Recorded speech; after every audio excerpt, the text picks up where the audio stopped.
Alignment ചെയ്യണം എന്ന് വിചാരിച്ചിരിക്കുന്നവരാണോ നിങ്ങൾ?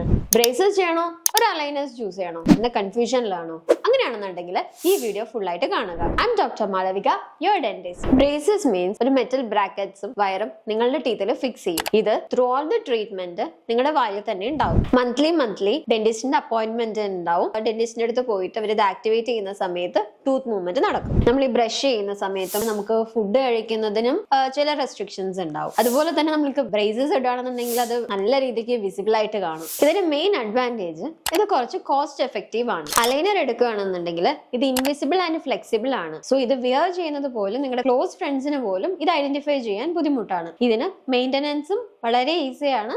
അതുപോലെ തന്നെ ഇതിന്റെ ട്രീറ്റ്മെന്റ് ഡ്യൂറേഷനും വളരെ പെട്ടെന്ന് തന്നെ കഴിയും. അതുപോലെ തന്നെ റിമൂവബിൾ ആയതുകൊണ്ട് തന്നെ നിങ്ങൾക്ക് ഫുഡ് റെസ്ട്രിക്ഷൻസും ഉണ്ടാവില്ല. അലൈനറിന് ഇത്രയും അഡ്വാൻറ്റേജ് ഉള്ളത് കൊണ്ട് തന്നെ ബ്രേസസിനെ കമ്പയർ ചെയ്യുന്ന സമയത്ത് കോസ്റ്റ് കുറച്ചുകൂടെ കൂടുതലാണ് അലൈനറിന്. കോസ്റ്റ് നിങ്ങളുടെ ഒരു ക്രൈറ്റീരിയ അല്ല എന്നുണ്ടെങ്കിൽ നിങ്ങൾക്ക് അലൈനർ ചൂസ് ചെയ്യാം.